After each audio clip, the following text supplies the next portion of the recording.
Last लेक्चरमध्ये आपण study केलं की कॅपिलरी ॲक्शन काय असते. कॅपिलॅरिटीला आपण एक्सप्लेन केलं होतं की गेल्या लेक्चरमध्ये आपण स्टडी केलं when a capillary tube is steeped into the solution or liquid, then level of liquid inside the capillary tube may rise or may fall depending upon the nature of that liquid. It means that if that liquid weights the solid partially or weights the capillary tube partially, then level of the liquid rises, and if it doesn't weight the capillary tube, then level of the liquid falls inside the capillary tube. Okay, म्हणजे काय बाळांनो की last लेक्चरमध्ये आपण study केलं होतं, जर एखादं लिक्विड कॅपिलरी ट्यूबला वेट करत असेल तर आतलं लिक्विड राईज होतं म्हणजे वर चाललं जातं. And if that liquid doesn't wets the solid, then level of the liquid in that capillary tube may falls. बरोबर आहे. मग आता लिक्विड कधीतरी फॉल होतं, कधीतरी राईज होतं. हे कशावर डिपेंड आहे तर गेल्या लेक्चरमध्ये आपल्याला कळालंय की त्या लिक्विडच्या नेचरवर डिपेंड आहे. ठीक आहे. मग आपल्याला असं लक्षात होतं लिक्विड वेट करत असेल तर लिक्विडची लेवल वर जाते आणि वेट करत नसेल तर खाली जाते. ठीक आहे. मग वर जाणं त्याला आपण राईज म्हटलं होतं, कॅपिलरी राईज, आणि खाली जाणं त्याला म्हणायचं डिप्रेशन किंवा कॅपिलरी फॉल असं म्हटलं होतं. मग लास्ट लेक्चरमध्ये आपल्याकडून फक्त त्याचं एक्सप्लेनेशन झालं, Y liquid rises or falls inside the capillary tube. आता या लेक्चर मध्ये मात्र आपल्याला तो राईज किंवा फॉल कॅल्क्युलेट करायचा आहे. म्हणून बाळांनो अतिशय सुंदर असं आर्टिकल आपल्याला आता स्टडी करायचं आहे. मी इथे हेडिंग लावली कॅपिलरी राईज और कॅपिलरी फॉल. मग कॅपिलरी राईज म्हणजे कसलं लिक्विड असेल त्यावेळेस जे की कॅपिलरी ट्यूबला काय करत असेल, वेट करीत असेल. ठीक आहे. मग हा कॅपिलरी राईज किंवा कॅपिलरी फॉल म्हणजे आपण ह्याच्यात एक्सप्रेशन फॉर एच काढणार, हाईट काढणार, म्हणजे किती न एच न वर जाणार किंवा किती एच न खाली जाणार हे डिस्टन्स आपल्याला डिटरमाइन करायचं आहे किंवा ते एक्सप्रेशन डिराईव्ह करायचं आहे.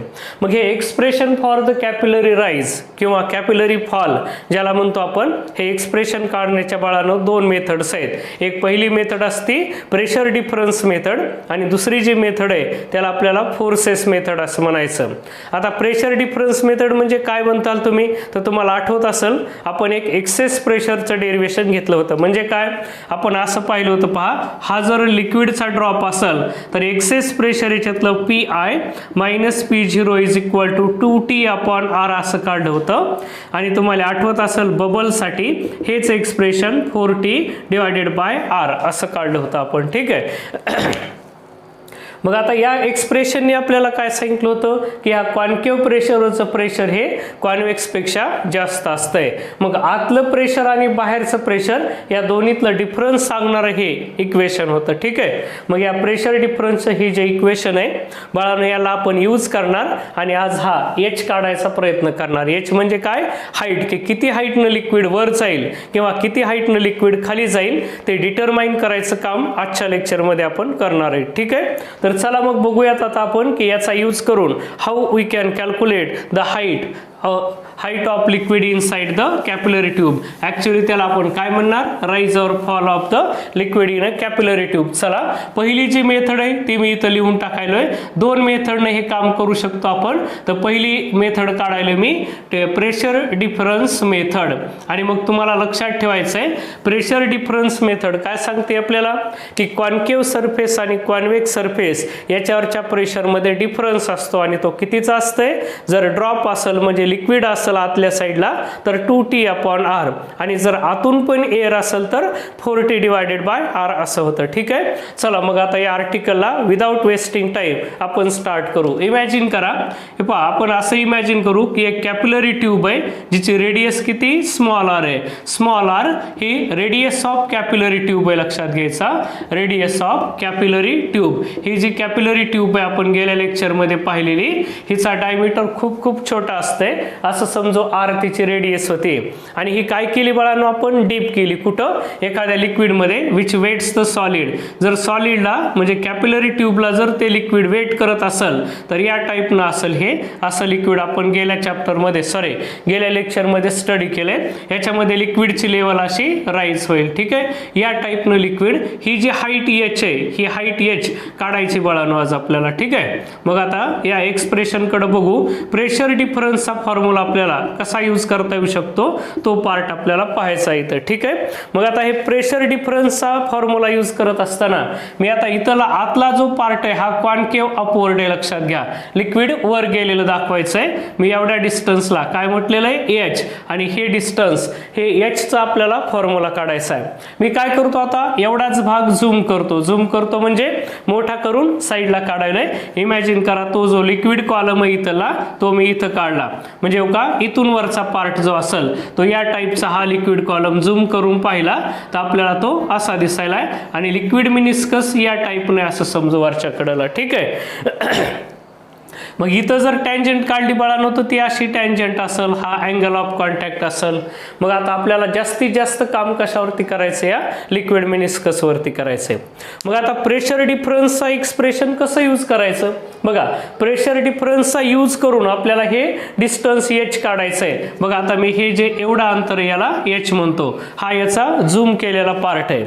मी काय म्हणतोय तुमच्या लक्षात येईल का की मी हा फक्त एवढा जो राऊंड केलेला पार्ट आहे तेवढा झूम करून इथं काढलाय, म्हणजे मोठा केला पार्ट तुम्हाला चांगला दिसावा म्हणून या ठिकाणी मी काढून टाकलाय, ठीक आहे.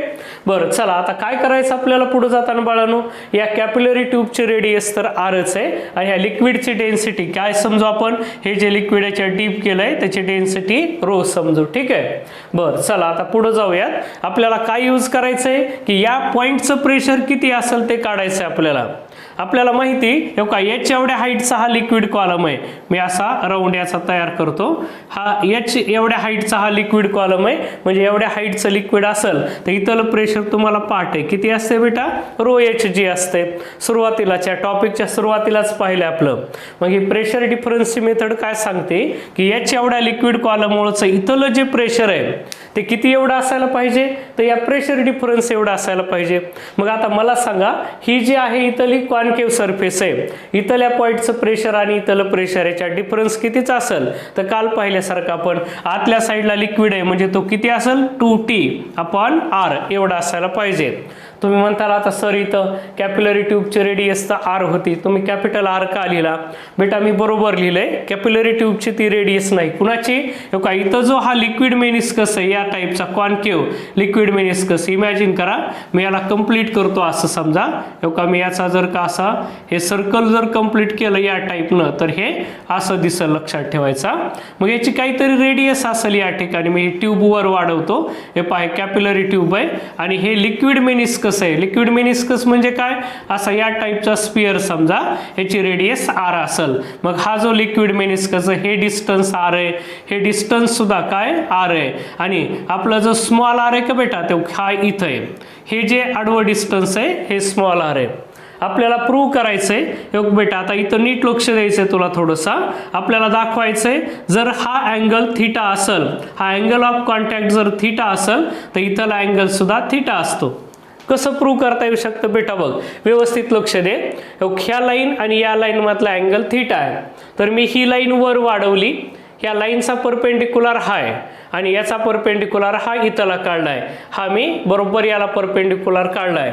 मग angle between two lines is equal to angle between their perpendiculars. मग हा ट्रायंगल इथला महत्वाचा आहे. तुझ्या लक्षात येईल का बघ, हा थिटा कसा दाखवलाय, या दोन लाईन मधला अँगल आणि ह्या दोन त्याच्या कशा येतात परपेंडिक्युलर आहे. आपण तोच शाळेतला थेरम यूज करायला, कोणता, angle between two lines is equal to angle between their perpendicular. हे पहा ही जी आडवी लाईन आहे, ही जी रेडियस ऑफ कॅपिलरी ट्यूब आहे ती या साईडला परपेंडिक्युलर असेल, आणि ही जी रेडियस ऑफ मेनिस्कस आहे ही कुणाला परपेंडिक्युलर आहे, या टँजंटला, या सर्कलला. नियर अबाउट हे सर्कल कन्सिडर करा तुम्ही. याला काय केली मी, हे टँजंट काढली म्हणजे परपेंडिक्युलर आहे. मग या दोन्ही हे दोन लाईनी या दोघांचे परपेंडिक्युलर आहे, म्हणून सिंपल थेरम यूज केलं. अनेक मुलं कन्फ्युज होतात की सर इथं थिटा कुठून आला, हा थिटा कसा दाखवला बेटा, मी हा थिटा या दोन लाईन मधला अँगल आहे आणि हा त्यांच्या परपेंडिक्युलर मधला अँगल आहे. कोणतं थेरम यूज केलं मी, angle between two lines equal to angle between their perpendicular. एकदा का हा थिटा दाखवला की आपलं काम सोपं होतंय. ठीक आहे, चला मी आता वापस येतो. काय म्हणायचं आपल्याला, मेन भाग लक्षात ठेवा. आपल्याला काय करायचंय, हा जो लिक्विड कॉलम आहे आपला खरा का, हा लिक्विड मेनिस्कस या टाईपने लक्षात असू द्यायचं इथला. हे लिक्विड मेनिस्कस असा होता. एवढ्या h हाईट पर्यंत लिक्विड आहे याच्यामध्ये जे वर राईज झालेलं आहे. मग एवढ्या लिक्विडमुळेच इथलं जर प्रेशर असेल तर तुम्हाला आताच कळालं किती ते ρHg असायला पाहिजे. मग मी सांगितल्यासारखं तुम्हाला हे जे प्रेशर आहे हे कुणा एवढा असावं बेटा, या दोन मधल्या ह्या कॉन्केव्ह सरफेसच्या खालचं इथलं प्रेशर बाय प्रेशर डिफरन्स मेथडनं म्हणजे काल जे पाहिलं होतं त्याच्यासारखं असावं. काय किती असायला पाहिजे, प्रेशर डिफरन्स मेथडनं 2T/R एवढा असायला पाहिजे. म्हणजे मी काय लिहितो बघा, बाय प्रेशर डिफरन्स मेथड हे pressure due to this liquid column is ρHg which should be equal to, हे किती असायला पाहिजे बेटा, किती असायला पाहिजे तर प्रेशर डिफरन्स एवढं ते किती असते 2T/R. कालच बघितले होतं आपण काय असेल ते ड्रॉपच्या बाबतीत जे ड्रॉपला लागू होते ते इथं होईल. ही कॉन्केव्ह सरफेस आहे, याच्या खालचं प्रेशर खालचा पार्ट आणि वरचा पार्ट ह्याच्या डिफरन्स कितीचा असेल 2T/R चा आहे. मग याच्यावरून मी एक्सप्रेशन h जर काढलं 2T/R रो आणि जी असं आलं. ठीक आहे, हे झालं हाईटचं एक्सप्रेशन. पण आपल्याला प्रश्न असा आहे की हा लिक्विड मेनिस्कसची रेडियस R कशी काढायची, हे आपल्याला ही रेडियस मेजर करता येत नसते. मग आपल्याला काय करावं लागेल बेटा, हे जे डिस्टन्स आहे ते आरच्या फॉर्ममध्ये न्यावं लागेल. मग मी वरचा ट्रायंगल पुन्हा झूम करून इथं काढतो. या टाईपनं काढला मी हा ट्रायंगल. बघा हे रेडियस R आहे इथली, हा अँगल थीटा आहे, हे डिस्टन्स R आहे. मग तुम्हाला माहिती आहे आता R ही थीटाची काय झाली रे, ऍडजस्टंट साइड झाली. मग ह्या R ला कसं लिहिता येईल का, R इज इक्वल टू आपल्याला R cos थीटा असं लिहिता येईल. किंवा हे बी कळत नसेल सिंपली असं करून टाका, cos theta is equal to R/R. हा कॅपिटल R पाहिजे आपल्याला, R डिवायडेड बाय काय असते cos थीटा असते. चला बाळांनो, मी ही व्हॅल्यू आता याच्यात नेऊन पुट करतो ह्या R च्या ठिकाणी. Therefore this H is equal to 2T divided by R म्हणजे काय, small r divided by cos theta आणि इंटू रो इंटू ची, हा cos थीटा वर जाईल. H is equal to 2T cos theta divided by rho R G किंवा R rho G. हे झालं main expression for rise of the liquid in a capillary tube किंवा fall of the liquid, वर किती जाईल किंवा खाली किती जाईल. इमॅजिन करा या कॅपिलरी ट्यूबला ह्याच्यात जे आपण आतमध्ये लिक्विड फिलअप केलं का बेटा, ते कसलं आहे, it wets the solid partially किंवा कम्प्लिटली. हे जे लिक्विड आहे ह्या कॅपिलरी ट्यूबला ते वेट करत असेल, पार्शियली असेल किंवा कम्प्लिटली असेल, कसंही असू द्या काही फरक पडणार नाही. ठीक आहे, मग आता हे लिक्विड असं वर चाललं गेलं. मग हे H काढायचा प्रयत्न आपण इथं केला, 2T cos theta upon rho R ची, या फॉर्म्युल्यानं ते काढून टाकलं आपण. आलं तुमच्या लक्षात, ओके. चला हे झालं एक्सप्रेशन फॉर राइज और fall of liquid in a capillary tube bye कोणती मेथड यूज केली रे, प्रेशर डिफरन्स मेथड. नीट बघा मी काय सांगितलं तुम्हाला की इथलं जे प्रेशर आहे ρHg हे कुणा एवढं असावं म्हटलं, प्रेशर डिफरन्स एवढं. कुणाचं, इथं जी कॉन्केव्ह सरफेस आहे हो का, ही ऍक्च्युअली मी इथं दाखवली. ही जी कॉन्केव्ह प्रेशर आहे याच्यामुळे इथलं आणि इथलं प्रेशर काय असावं, ह्या प्रेशर डिफरन्स यूज केला किती असेल, कालचा फॉर्म्युला यूज केला आपण किती, लिक्विड ड्रॉपचा फॉर्म्युला यूज केला 2T/R. मग हा जो प्रेशर डिफरन्स आहे it should be equal to the pressure at this point which is given by the ρHg. Okay, चला आलं तुमच्या लक्षात आता. आणि इथं हे H काढलं, याचं अनालिसिस केलं बेटा तर काय कळायला लागलं आपल्याला, गिवन लिक्विड साठी सरफेस टेन्शन कॉन्स्टंट असेल, गिवन सॉलिड लिक्विड साठी थीटा सुद्धा कॉन्स्टंट असते. आणि मेन रिलेशन असं सांगायलंय H is inversely proportional to R. कुणासाठी, for given solid liquid pair, given solid and for given solid and liquid pair. तुम्हाला जी बी जोड दिली त्या लिक्विड सॉलिड लिक्विड पेअर साठी कोण कोण कॉन्स्टंट आहे, T कॉन्स्टंट आहे, थीटा कॉन्स्टंट आहे, रो कॉन्स्टंट आहे, G कॉन्स्टंट आहे. H is inversely proportional to R. मग तुम्ही हे असं इक्वेशन यूज करू शकता, R2 डिवायडेड बाय R1. मग या इक्वेशन सांगितलं आपल्याला काय, राइज और fall of the liquid is inversely proportional to the radius of capillary tube. म्हणजे याचा अर्थ काय, जेवढ्या कमी रेडियसची कॅपिलरी ट्यूब घेताल तेवढं जास्त वर लिक्विड जाईल किंवा खाली जास्त चाललं जाईल. म्हणजे काय, राइज और fall of liquid in a capillary tube is inversely proportional to the radius असेल.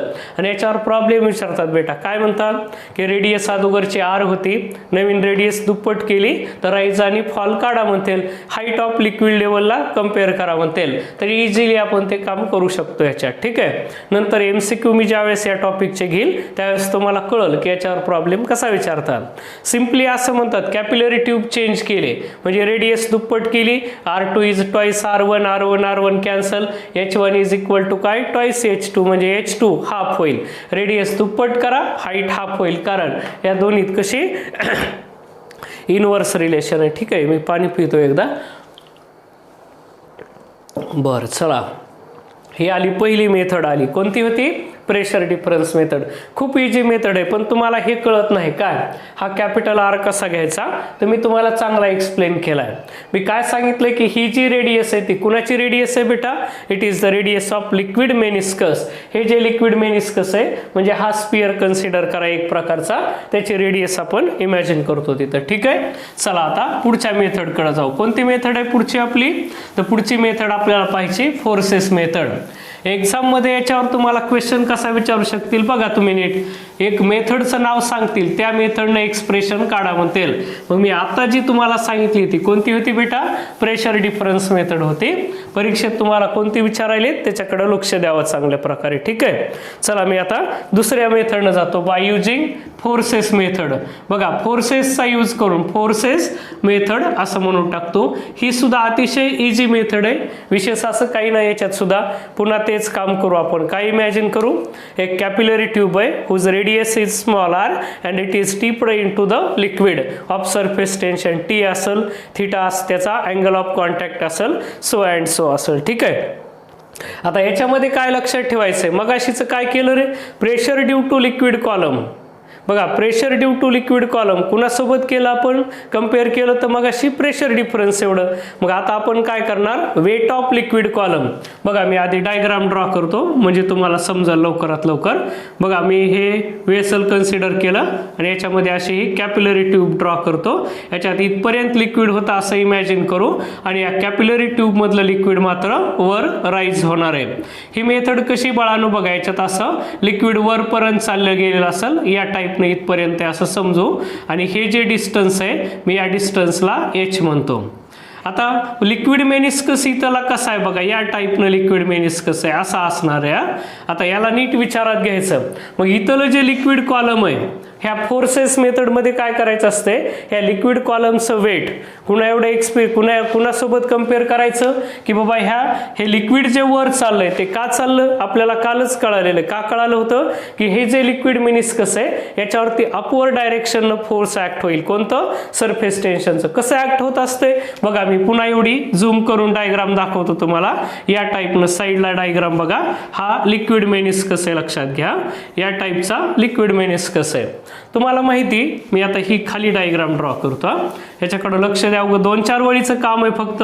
हे पण एक्सप्रेशन अतिशय सोपं आहे. मी इथला भाग फक्त झूम करून दाखवायला तुम्हाला. या टाईपनं असेल, इथलं force due to surface tension असं असेल. ही टँजंट आहे तर मी इथला अँगल ऑफ कॉन्टॅक्ट थीटा काढतो आणि याच्या अपोजिट असं फोर्स ऍक्ट होईल इकडं. मी याला FT असं म्हणतो, force due to surface tension. मग हा जर थीटा असेल तर हा सुद्धा थीटा असेल, इकडं पण तसंच ऍक्ट होईल. ठीक आहे, हा अँगल ही टँजंट आहे थीटा असेल, force due to surface tension असं ऍक्ट होईल. मग मला सांगा आता हा जो लिक्विड मेनिस्कस आहे बाळांनो, ह्या लिक्विड मेनिस्कसला तुम्ही व्यवस्थित इमॅजिन करा. मी त्याला इथं साईडनं काढतो. ठीक आहे, मी या टाईपनं हा लिक्विड मेनिस्कस काढला. लवकर तुमच्या लक्षात येईल. ह्या लिक्विड मेनिस्कसची लेंथ किती रे? 2πr एवढी. कॅपिलरी ट्यूबची रेडियस किती? r आहे. हे जे एवढं डिस्टन्स आहे हे r आहे कॅपिलरी ट्यूबचं आणि हा लिक्विड मेनिस्कर 2πr एवढ्या लेंथचा आहे. मग मला सांगा जर force due to surface tension असं असेल तर ह्या लिक्विड कॉलमला ह्या लिक्विड मेनिस्कसला वर नेणारं कोण आहे रे? याचा इकडं कॉम्पोनंट असेल या डायरेक्शननं. मी याला FT cos थीटा असं म्हणतो. हा सुद्धा वर आलेला कॉम्पोनंट असेल. हा सुद्धा कोण आहे?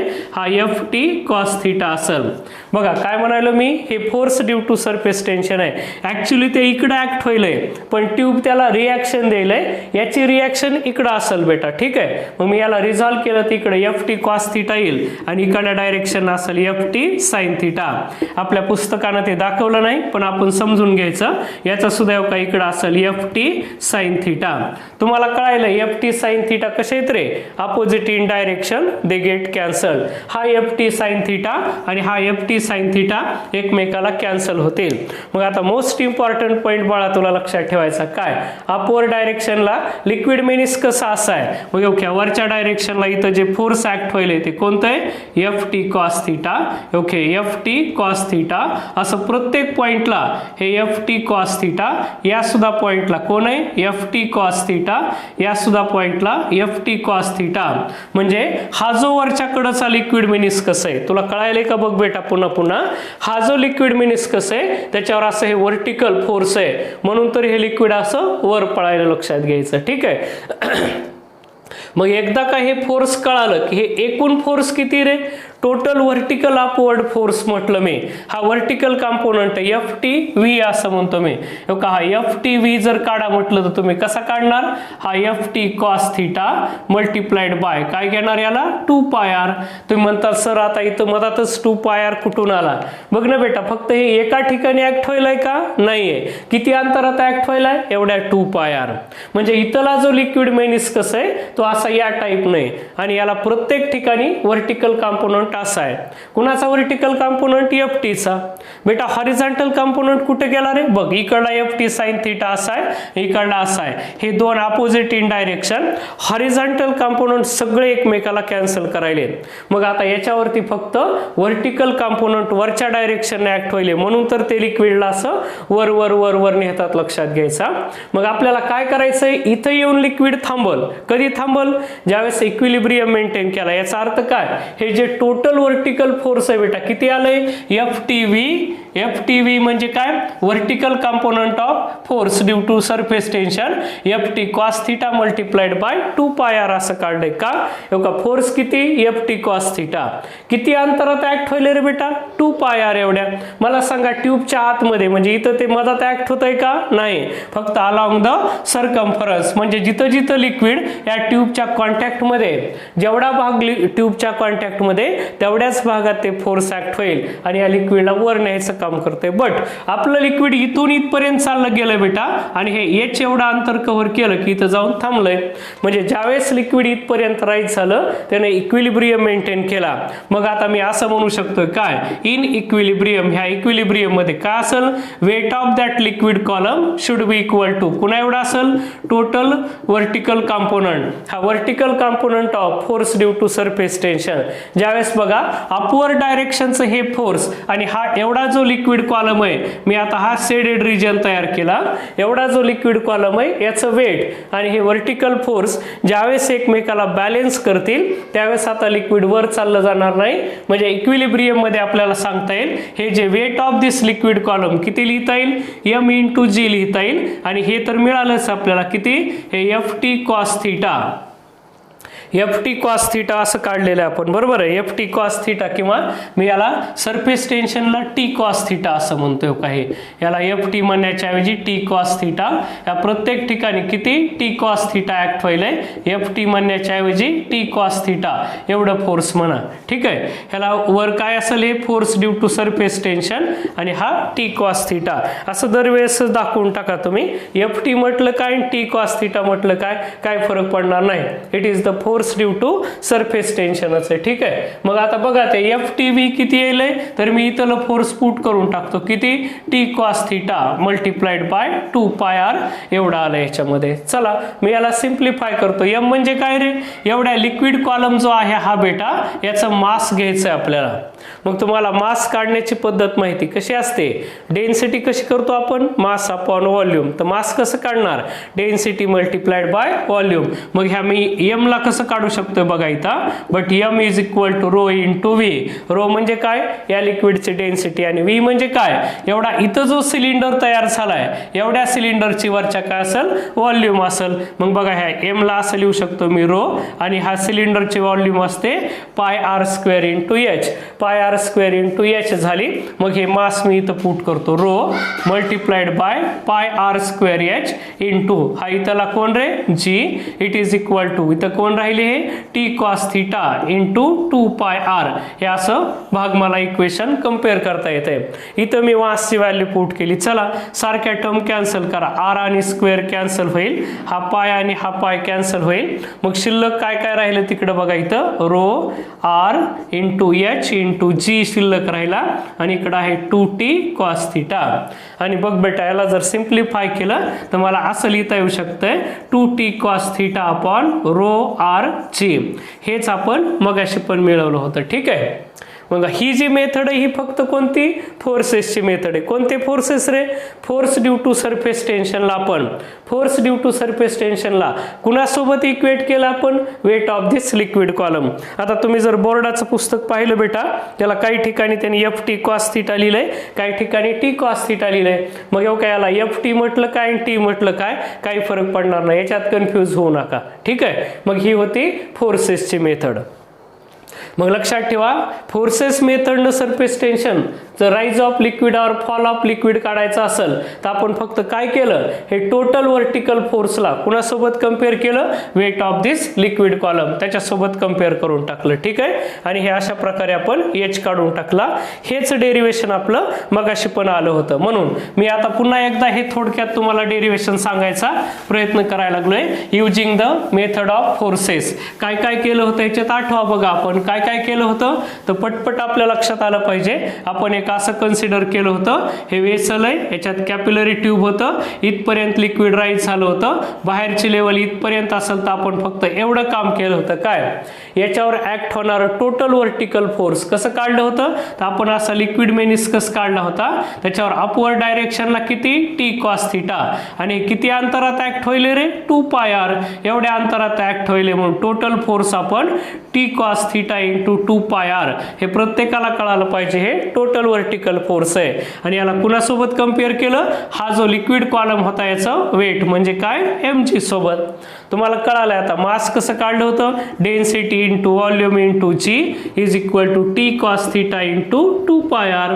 चला डेन्सिटी व्हॉल्यूम कशी असेल, या सिलेंडरची व्हॉल्यूम तुम्हाला कळाली, वरच्या सिलेंडरची काय होती pi R square H into G is equal to T cos theta into 2 pi R.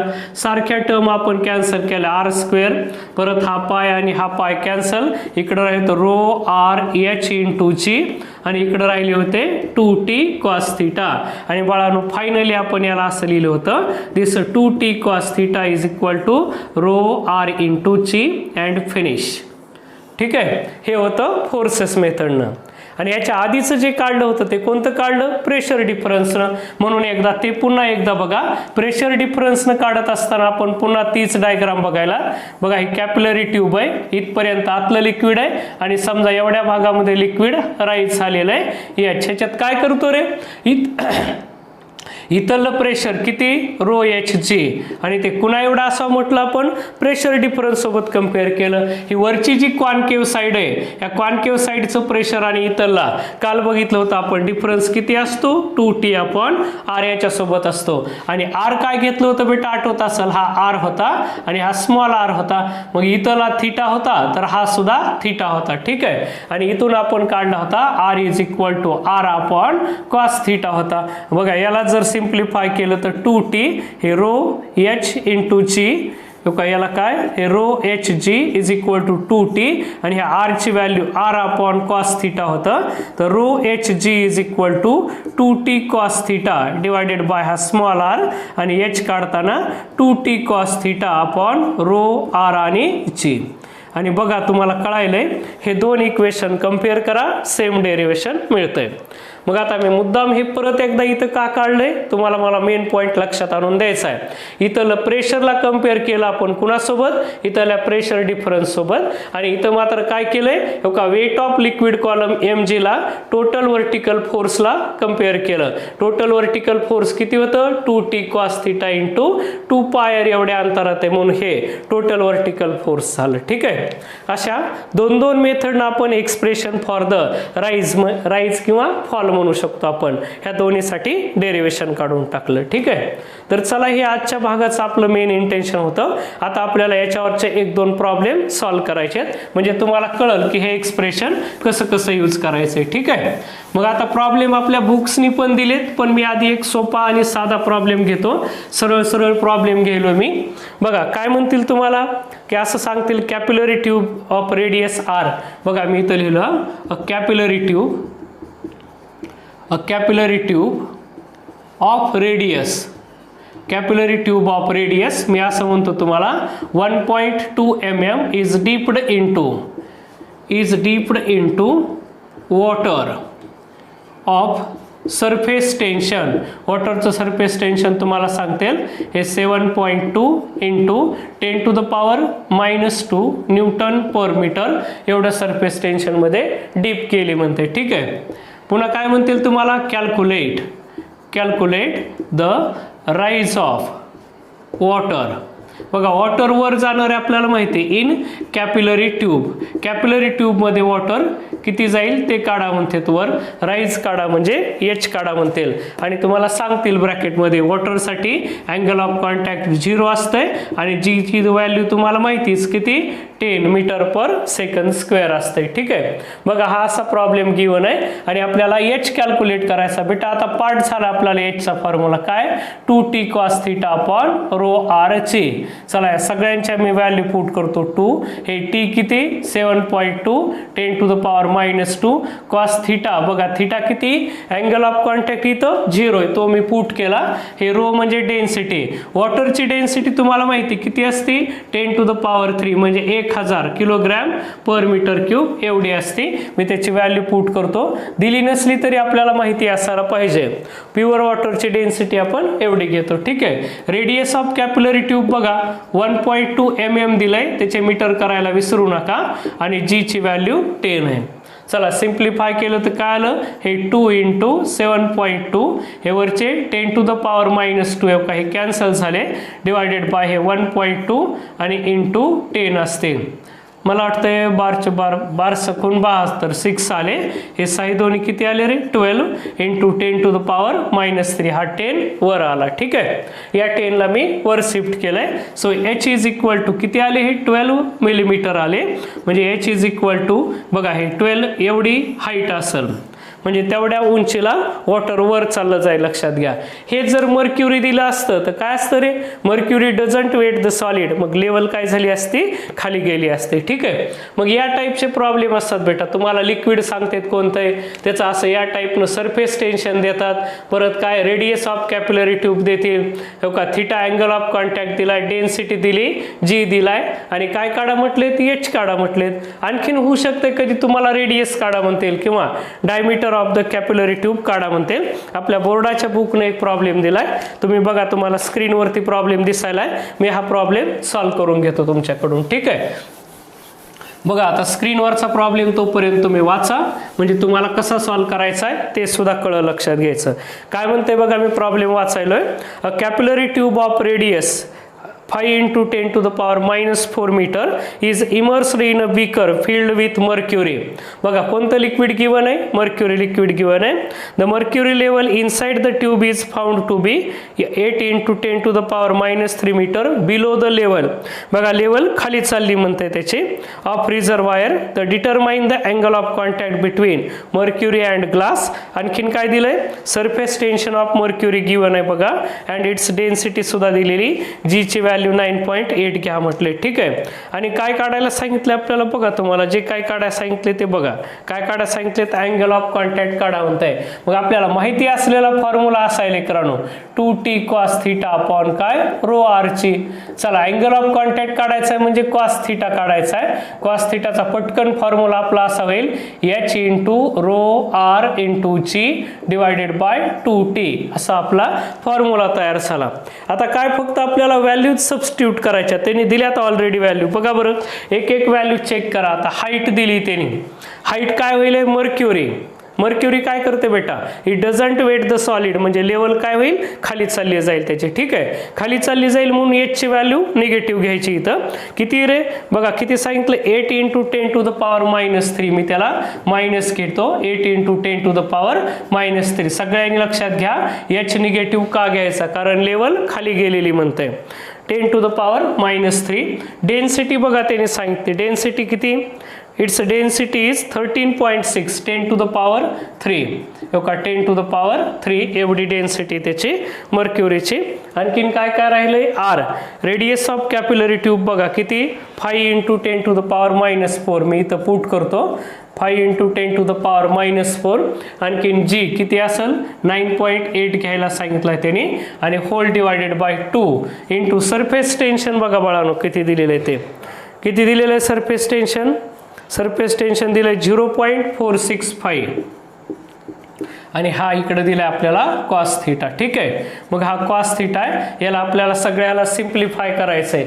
बघा बरं, हे किती 2 नाही केलं तर हे 4 येतील, म्हणजे इथं -4, हे 13.6 का हे कॅन्सल झाले आधी, इंटू किती आले हे 9.8 into 5 into 10⁻⁻⁴ whole divided by 0.465 असे येतील इथं. ठीक आहे, मग आता हा कॉस थीटा नंबर लॉगचा यूज करून तुम्हाला याला सिम्प्लिफाय करावं लागेल, किंवा अंदाजे करून टाका. सध्याला याची व्हॅल्यू एवढी येते बघा, -0.5732. लॉगनं जर कॅल्क्युलेशन केले तर याची व्हॅल्यू एवढी येईल. मग याला मी इकडे शिफ्ट करतो, -cos θ इज इक्वल टू 0.5732 असे येते. ठीक आहे, आता राहिला मोस्ट इम्पॉर्टंट क्वेश्चन, ह्या निगेटिव्ह साईनचं काय करायचं. तर बेटा -cos θ ला आपल्याला cos π - θ लिहिता येत असते. ठीक आहे, म्हणून मी याला असं लिहून टाकतो, cos π - θ इज इक्वल टू 0.5732. मग आता cos इनवर्सची व्हॅल्यू लागली इथे काय, π - θ काढायचा आहे, तर मी याला cos इनवर्स ऑफ 0.5732 असं लिहिन. मग आता याचं जर पाहिलं तर तुम्हाला लॉग टेबलमध्ये बघावं लागेल, आणि याची व्हॅल्यू कळेल तुम्हाला. बघा हे कितीची व्हॅल्यू येते अशी, तर 55 डिग्री आणि 2 मिनिट याची व्हॅल्यू येते, ही 55 डिग्री अँड 2 मिनिटची येते. मग हा थीटा काढणं तुम्हाला आरामानं सोपं आहे. कसा काढता येईल रे थीटा, ह्या 52ला तुम्ही इकडे पाठवा, थीटा पलीकडे जाईल. मी इथं लिहितो आता, हे का काय आलं, हे पाय म्हणजे किती, इथं हे 52 डिग्री 2 मिनिट हे इकडे मायनस होतील, इक्वल टू थीटा. मग पाय किती असते तुम्हाला माहिती, हा असतो 180 degree -55 degree 2 minute equal to theta. म्हणजे थीटा काढायला तुम्हाला याला असं लिहावं लागेल, 179 डिग्री 60 मिनिट -55 डिग्री आणि 2 मिनिट. आणि याची जर सबट्रॅक्शन केली बेटा, किती येते सबट्रॅक्शन बघा करून, त्याचे किती येणार आहे, हे 60 मधून 2 म्हणजे 58 मिनिट झाले, 9 - 5 म्हणजे 4 डिग्री, हे 7 - 5 म्हणजे 2, आणि हे 124 डिग्री अँड 58 मिनिट एवढा अँगल ऑफ कॉन्टॅक्ट झाला. बरोबर आहे, 124 डिग्री अँड 58 मिनिट एवढा हा आपला अँगल ऑफ कॉन्टॅक्ट असेल. ठीक आहे, तर या टाईपचे प्रॉब्लेम तुम्हाला सोडवायला होतात. आता तुम्हाला फक्त हे लॉगचं कॅल्क्युलेशन आहे एवढं करावं लागेल. आणि इथली ॲडजस्टमेंट लक्षात घ्या, इथली निगेटिव्ह साईन मी इकडे शिफ्ट केले. मोस्ट इम्पॉर्टंट पार्ट म्हणजे तुमच्या मनानं लक्षात आलं पाहिजे हे निगेटिव्ह साईन द्यायचे. ठीक आहे, ज्यावेळेस मर्क्युरी सारखे लिक्विड असतील, म्हणजे कसले बाळांनो, which doesn't wet the solid, असले लिक्विड आले की मनानं हाईट कशी होती, खाली चालली जाते. मग त्या केसेसमध्ये तुम्हाला मनानंच हे निगेटिव्ह साईन घ्यायची. ठीक आहे, नसता तुम्ही निगेटिव्ह साईन जर विसरलात या प्रॉब्लेममध्ये तर तुमचा आन्सर नक्की चुकणार आहे, लक्षात घ्यायचं. आलं लक्षात. चला मग अशा प्रकारे या टाईपचे प्रॉब्लेम दिलेले असतील, कधी थीटा काढा म्हणतील, कधी रेडियस काढा म्हणतील, कधी हाईट काढा म्हणतील. काही जरी दिली तरी फॉर्म्युला एकच आहे, आणि हाच फॉर्म्युला आपल्याला पुन्हा पुन्हा यूज करायचा. ठीक आहे, तर चला बाळांनो, आजच्या लेक्चरमध्ये एवढंच. जे काय राहिलेला पुढचा पार्ट असेल, आता पुढच्या पार्टमध्ये आपल्याला पुन्हा फ्लुइड मेकॅनिक्सकडे जायचं आहे. आतापर्यंत आपण काय केलं, फ्लुइड ॲट रेस्टला स्टडी केलं. आता फ्लुइड इन मोशन आपण स्टडी करणार. फ्लुइड जर पळायला सुरुवात झालं, त्याचे वेलॉसिटीज वगैरे वगैरे डिफरंट पार्ट आपण काढणार, आणि हे सगळं उद्याच्या लेक्चरपासून आपल्याला स्टडी करायचं. ओके, चला आजच्या लेक्चरमध्ये एवढंच बाळांनो.